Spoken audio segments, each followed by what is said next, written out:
ಇನ್ನು ವಿಧಾನಸಭೆ ಕಲಾಪದಲ್ಲಿ ಇವತ್ತು ಸದ್ದುಗದ್ದಲವೇ ನಡೆದು ಹೋಗ್ಬಿಡ್ತು. ರಾಜ್ಯಪಾಲರ ಭಾಷಣದ ಮೇಲಿನ ಚರ್ಚೆ ಆಡಳಿತ ಹಾಗೆ ವಿಪಕ್ಷಗಳ ನಡುವಿನ ಕಿತ್ತಾಟಕ್ಕೆ ಕಾರಣ ಆಯಿತು. ಅದೆಷ್ಟು ಮಟ್ಟಿಗೆ ಅಂತ ಅಂದ್ರೆ ರಾಜ್ಯಪಾಲರಿಗೆ ಕೇಂದ್ರದಿಂದ ಕರೆ ಬರುತ್ತೆ ಅಂತ ಕೈಪಡೆ ಹೇಳ್ತಾ ಇತ್ತು. ಇದಕ್ಕೆ ತಿರುಗೇಟು ಕೊಡ್ತಾ ಇರುವ ವಿಪಕ್ಷ ನಾಯಕರುಗಳು ಫೋನ್ ಟ್ಯಾಪಿಂಗ್ ಆಗ್ತಾ ಇದೆ ಅನ್ನೋ ಆರೋಪ ಮಾಡ್ತಿದ್ದಾರೆ.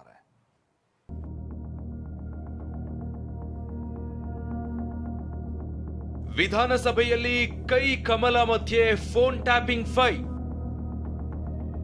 ರಾಜ್ಯಪಾಲರಿಗೆ ದೆಹಲಿಯಿಂದ ಫೋನ್ ಎಂದ ಎಚ್.ಕೆ. ಪಾಟೀಲ್.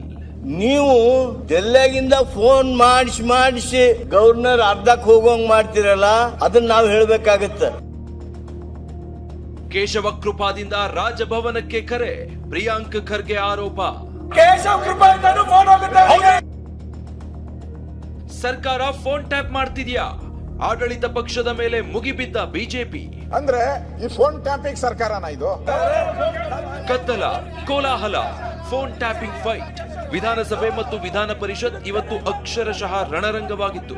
ರಾಜ್ಯಪಾಲರ ಭಾಷಣದ ಮೇಲಿನ ಚರ್ಚೆ ವೇಳೆ ಎಚ್.ಕೆ. ಪಾಟೀಲ್ ಪ್ರಸ್ತಾಪಿಸಿದ ವಿಚಾರ ಅಲ್ಲೋಲ ಕಲ್ಲೋಲ ಸೃಷ್ಟಿಸಿತು. ಸರ್ಕಾರ ಫೋನ್ ಟ್ಯಾಪಿಂಗ್ ಮಾಡ್ತಿದೆ ಅಂತ ಬಿಜೆಪಿ ಆರೋಪಿಸಿತು. ರಾಜ್ಯಪಾಲರ ಭಾಷಣದ ಮೇಲಿನ ಚರ್ಚೆ ವೇಳೆ ಬಿಜೆಪಿ ಶಾಸಕ ಸುರೇಶ್ ಕುಮಾರ್ ಮಾತನಾಡಿ, ಅಂದಿನ ರಾಜ್ಯಪಾಲ ಹಂಸರಾಜ್ ಭಾರದ್ವಾಜ್ ಭಾಷಣ ಮಾಡದೆ ಹೋಗಿದ್ದನ್ನ ಪ್ರಸ್ತಾಪಿಸಿದ್ರು. ಅಂದಿದ್ದ ರಾಜ್ಯಪಾಲರು his excellency the governor, then Siddaramaiah ಹೇಳಿದ ತಕ್ಷಣ, then I will place it on the table, I will lay it on the table of the house, it will be taken as read. So ರಾಜ್ಯಪಾಲರು ಯಾರ ಮಾತು ಕೇಳ್ಕೊಂಡು ಈ table did on the floor of the house ಹೇಳಿ. ಇದಕ್ಕೆ ಉತ್ತರಿಸಿದ ಕಾನೂನು ಸಚಿವ ಎಚ್.ಕೆ. ಪಾಟೀಲ್, ನೀವು ಹೀಗೆ ಹೇಳಿದ್ರೆ ದೆಹಲಿಯಿಂದ ಫೋನ್ ಮಾಡಿ ಗವರ್ನರ್ ಅರ್ಧಕ್ಕೆ ಹೋಗೋ ರೀತಿ ಮಾಡ್ತಿರಲ್ಲ, ಅದನ್ನ ನಾವು ಹೇಳ್ಬೇಕಾಗತ್ತೆ ಅಂತ ತಿರುಗೇಟು ಕೊಟ್ರು. ಅಲ್ಲಿ ನಾವು ಮಾಡಿದ್ದನ್ನ ನೀವು ಹೆಂಗ್ ತೋರಿಸ್ತಿರಲ್ಲ, ನೀವು ಡೆಲ್ಲಿಗಿಂದ ಫೋನ್ ಮಾಡಿಸಿ ಗವರ್ನರ್ ಅರ್ಧಕ್ಕೆ ಹೋಗೋಂಗ್ ಮಾಡ್ತಿರಲ್ಲ, ಅದನ್ನ ನಾವು ಹೇಳ್ಬೇಕಾಗತ್ತ.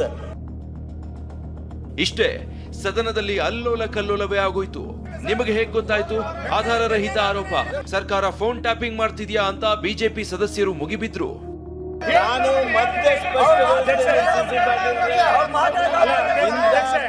ಉದ್ದೇಶಪೂರ್ವಕವಾಗಿ ರಾಜಭವನದ ಫೋನ್ ಟ್ಯಾಪಿಂಗ್ ಅಲ್ಲಿ ರಾಜ್ಯ ಸರ್ಕಾರ ಕೈ ಹಾಕಿದೆ ಅನ್ನೋದನ್ನ ಮಾನ್ಯ ಕಾನೂನು ಸಚಿವರು. ಈ ವೇಳೆ ಮಧ್ಯಪ್ರವೇಶಿಸಿದ ಪ್ರಿಯಾಂಕ್ ಖರ್ಗೆ, ಕೇಶವ ಕೃಪಾದಿಂದಲೂ ರಾಜಭವನಕ್ಕೆ ಫೋನ್ ಹೋಗುತ್ತೆ ಅಂದ್ರು. ಇದು ಉರಿಯೋ ಬೆಂಕಿಗೆ ತುಪ್ಪ ಸುರಿದಂತಾಯ್ತು. ಕೇಶವ ಕೃಪಾದಿಂದನೂ ಫೋನ್ ಹೋಗುತ್ತೆ.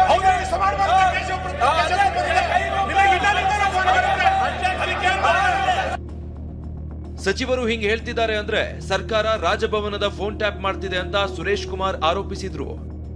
ರಾಜಭವನಕ್ಕೆ ದೆಹಲಿಯಿಂದ ಎಷ್ಟು ಫೋನ್ ಬರುತ್ತೆ, ಎಷ್ಟು ಫೋನ್ ಆ ಡೈರೆಕ್ಷನ್ ಮೇಲೆ ಮಾಡ್ತಾ ಇದ್ದಾರೆ ಅಂತ ಬಹಳ ಸ್ಪಷ್ಟವಾದ ಅವರದೇ ಆದ ಶೈಲಿನಲ್ಲಿ ಹೇಳಿದ್ದಾರೆ.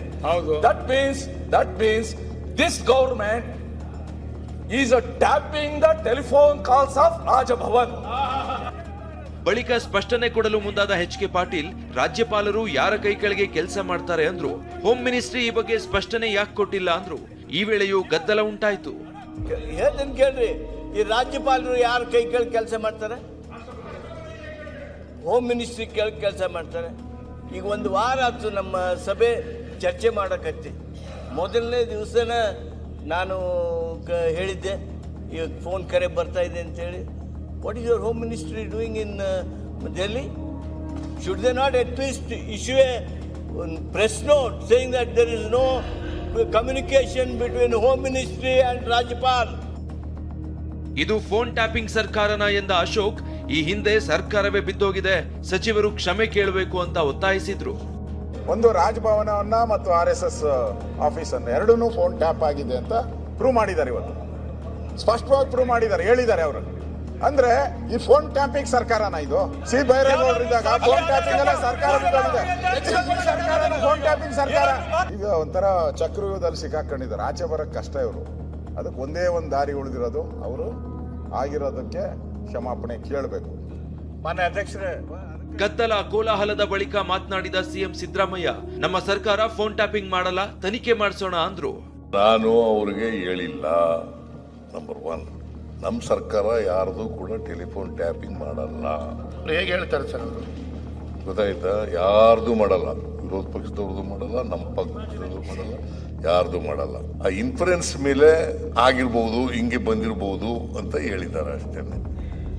ಅದರಿಂದ ಮಾನ್ಯ ಅಧ್ಯಕ್ಷರು ಇದು ಒಂದು ದೊಡ್ಡ ವಿಚಾರ ಮಾಡ್ಕೊಂಡು ಲಾ ಮಿನಿಸ್ಟ್ರು ಇದರಲ್ಲಿ ಚಕ್ರವ್ಯೂಹದಲ್ಲಿ ಸಿಕ್ಕಾಕೊಂಡ್ಬಿಟ್ಟಿದ್ದಾರೆ, ಚಕ್ರವ್ಯೂಹದಿಂದ ಹೊರಗೆ ಬರೋಕ್ಕಾಗ್ತಾ ಇಲ್ಲ ಅಂತ ಹೇಳೋದು ಇದೆಯಲ್ಲ, ಇಟ್ಸ್ ನಾಟ್ ಕರೆಕ್ಟ್. ವಿಧಾನ ಪರಿಷತ್ನಲ್ಲಿ ರಾಜ್ಯಪಾಲರ ಭಾಷಣದ ಮೇಲಿನ ಚರ್ಚೆ ಗದ್ದಲ ಎಬ್ಬಿಸಿತ್ತು. ಪರಿಷತ್ನಲ್ಲಿ ಮಾತನಾಡಿದ ಛಲವಾದಿ ಎಚ್.ಕೆ. ಪಾಟೀಲ್ ವಿಧಾನಸಭೆಯೊಳಗೆ ಹೇಳಿಕೆ ಕೊಟ್ಟಿದ್ದಾರೆ. ಅವರನ್ನ ಪರಿಷತ್ಗೆ ಕರೆಸುವಂತೆ ಆಗ್ರಹ ಮಾಡಿದ್ರು. ಈ ನಡುವೆ ಸಭಾಪತಿ ಪ್ರಶ್ನೋತ್ತರ ಕಲಾಪ ಅವಕಾಶ ಕೊಟ್ಬಿಟ್ರು.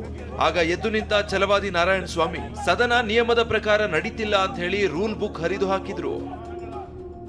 ಇದು ಬಹಳ ವಕ್ರವಾಗಿ ನಡೀತಾ ಇದೆ. ಈ ರೂಲ್ ಬುಕ್ಕಿಗೆ ಬೆಲೆ ಇಲ್ಲ, ಇದಕ್ಕೆ ಬೆಲೆ ಇಲ್ಲ ಅಂತಂದ್ರೆ ಈ ರೂಲ್ ತಪಾಸಣೆ ಒಳಗೊಂಡ ಹಾಗೂ ಪ್ರಕಾರ ಹೋಗ್ಬೇಕು ನಾವು. ಈ ನಡೆಯನ್ನ ಖಂಡಿಸಿದ ಕಾಂಗ್ರೆಸ್ ನಾಯಕರು ಛಲವಾದಿ ನಾರಾಯಣ ಸ್ವಾಮಿ ಅಮಾನತು ಮಾಡುವಂತೆ ಒತ್ತಾಯಿಸಿದ್ರು.